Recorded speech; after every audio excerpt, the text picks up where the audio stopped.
I still remember the exact second my phone slipped from my hand and hit the floor. The sound was dull, almost harmless, but what I had just read felt like something sharp tearing through my chest. I didn't scream. I didn't cry. I just stood there, staring at the screen as if it might suddenly admit it was lying.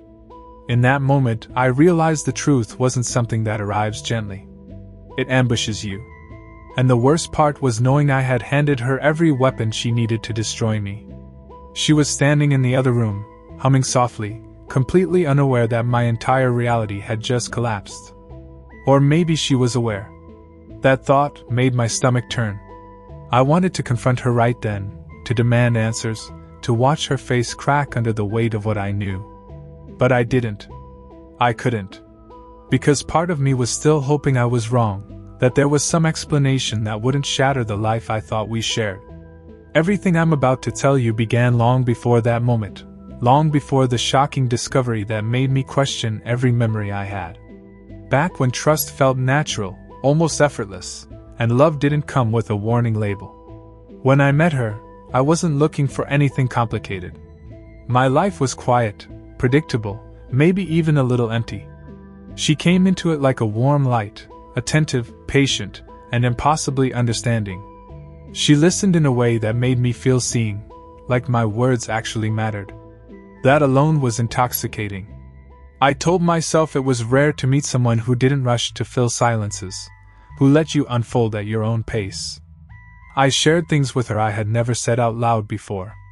Stories about my childhood, about the dark past I rarely acknowledged, about the mistakes I buried under years of forced smiles. She never interrupted. She never judged. She just absorbed it all, holding my secrets as if they were something precious. And every time I hesitated, every time I wondered if I was revealing too much, she would reassure me with a look that said, "You're safe with me." That was my first mistake. Trust grows quietly. It doesn't announce itself. One day you realize you've stopped locking certain doors, stopped questioning motives, stopped protecting parts of yourself. I trusted her with everything. My fears, my finances, my family history, my vulnerabilities. I didn't see it as a risk. I saw it as intimacy. There were moments, though, small and easy to dismiss, where something felt slightly off. A pause before answering a simple question. A smile that didn't quite reach her eyes. Times when she seemed to know things she shouldn't have known yet. I remember laughing it off, telling myself I was projecting old wounds onto someone who didn't deserve my suspicion. She had a way of redirecting conversations when they got too close to her. If I asked about her past, she would give me fragments, carefully chosen pieces that sounded honest enough. I told myself everyone has a right to privacy. I told myself love meant patience.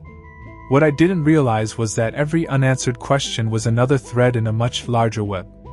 My family adored her. That alone should have made me cautious. They opened up to her quickly, especially my mother, who saw her as the daughter she never had. Family secrets, old conflicts, unresolved betrayals from years ago, all of it surfaced in casual conversations around the dinner table.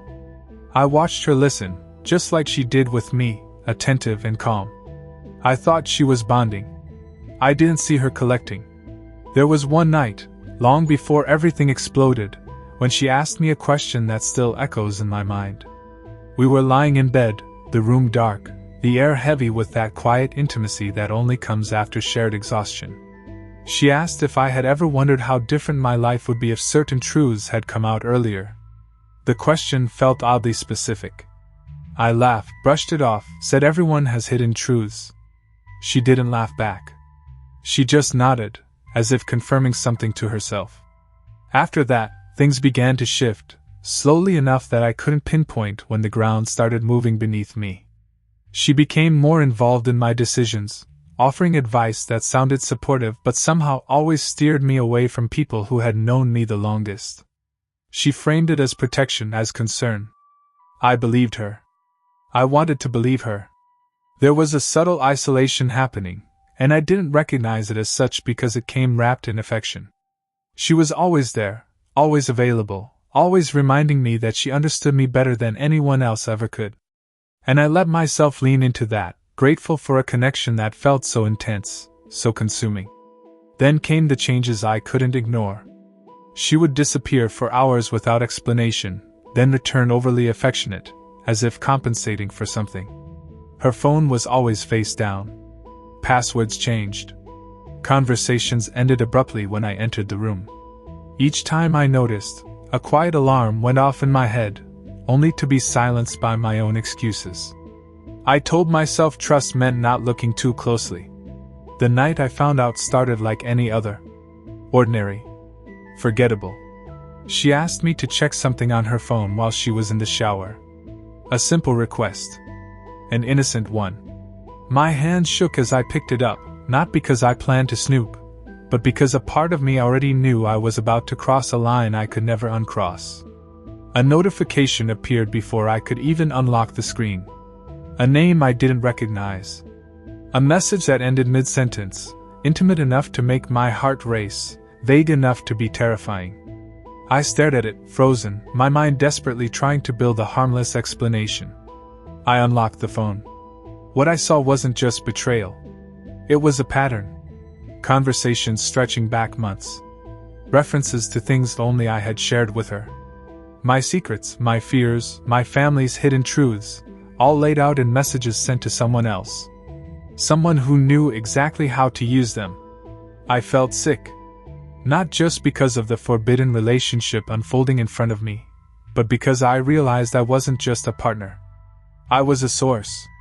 A vault she had been carefully unlocking, piece by piece. And then I saw a name that made my blood run cold.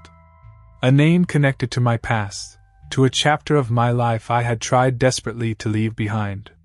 In that moment, the room felt too small, the air too thick. My mind raced ahead, imagining consequences I wasn't ready to face. When she stepped out of the shower, wrapped in a towel, smiling like nothing was wrong, I almost admired her composure. Almost. I asked her one question, my voice steadier than I felt. I asked her how long she had been lying to me. Her smile faded, but not into guilt. Into calculation. That was when I understood the most painful truth of all. I hadn't just been betrayed. I had been studied. Every vulnerability I had offered freely was now a tool in someone else's hands.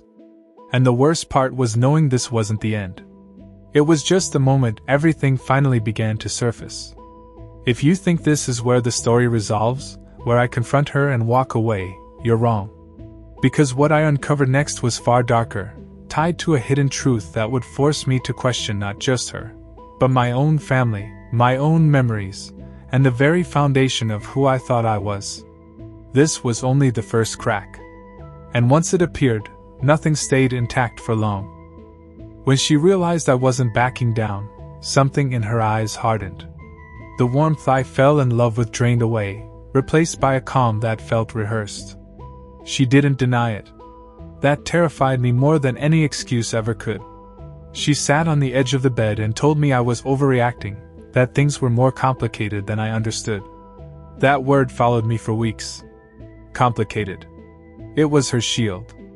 Every time I pushed for clarity, she hid behind it. I spent that night pretending to sleep, listening to her breathing, wondering how long she had been lying beside me while living a completely different life. In the morning, she acted normal. Coffee. Small talk. A kiss on my cheek. It was as if the confrontation had never happened. That level of emotional control made me realize I was no longer dealing with a misunderstanding. I was dealing with someone who had planned far more than I could see. I started paying attention to details I once ignored. Her sudden interest in old family photos. The way she asked questions that seemed casual, but always circled back to unresolved conflicts from my past. She knew about arguments I barely remembered, about grudges that were never healed. Family secrets I had shared in moments of vulnerability now felt like loose threads she kept pulling. One evening, I overheard her on the phone. She lowered her voice when she heard my footsteps, but not fast enough. I caught fragments. My name. My mother's. A reference to something that happened before I was born. My heart pounded as I stood there, invisible to her, realizing she wasn't just betraying me emotionally. She was digging. That night I couldn't sleep. Memories surfaced uninvited. Strange moments from my childhood that never quite made sense. Conversations that stopped when I entered the room. Looks exchanged between adults that felt heavy even back then. I had buried those memories because they were uncomfortable, because questioning them felt dangerous. Now they clawed their way back. I decided to confront my mother. It was one of the hardest things I've ever done. I didn't accuse her. I asked carefully, casually, about our family history. About things she used to avoid. At first, she deflected, just like my partner did. Same techniques. Same pauses. That's when I understood this wasn't coincidence. This was learned behavior. Passed down. Perfected. When I mentioned her name, my mother's face changed. Just for a second. But it was enough. Fear. Recognition. Regret. She asked how much I knew. That question shattered something inside me. You don't ask that unless there's something worth hiding. The truth came out slowly, painfully. A dark past tied to betrayal, a forbidden relationship that existed long before I was born. Choices made in desperation. A hidden truth that reshaped everything I thought I understood about my identity. I wasn't just collateral damage. I was the consequence. Suddenly, my partner's behavior made sense in a way that made me nauseous. She hadn't found me by accident. She knew exactly who I was before we ever met. She had inserted herself into my life with precision, using affection as camouflage. I wasn't loved. I was targeted. When I confronted her again, this time armed with what I knew, she didn't pretend anymore. She told me the truth as if it were a business transaction. She admitted she needed information, confirmation, leverage. She admitted she developed feelings along the way, but said it didn't change the outcome. That was the moment something inside me went quiet. Not anger. Not sadness. Clarity. She expected me to beg. To break. To lash out. Instead, I listened. I watched her talk herself into justifications, framing her betrayal as necessity. I realized then that if I reacted emotionally, I would give her exactly what she wanted. So I didn't. I left that night with nothing but my keys and my phone. No dramatic goodbye. No closure. Just silence. And for the first time in months, I felt like my life was my own again, even if it was shattered. Healing wasn't immediate. Trust doesn't rebuild quickly after something like that. Some days I still question my instincts. Some nights I replay conversations, wondering how I missed the signs. But I've learned something invaluable. Love that demands blindness isn't love. Trust that requires silence is a trap. Family secrets have a way of resurfacing, especially when someone knows exactly where to dig. Betrayal doesn't always come from strangers. Sometimes it wears the face of someone who knows your fears better than you do. If this story made you uncomfortable, if it stirred something familiar, you're not alone. These stories exist because they happen more often than people admit. If you want to hear more real experiences like this, stories about hidden truths, forbidden relationships, and the consequences of misplaced trust, take a moment to subscribe. Like the video if it resonated with you. And if you've ever trusted someone who turned your vulnerability against you, leave a comment. Sometimes, sharing the truth is the first step toward taking your power back.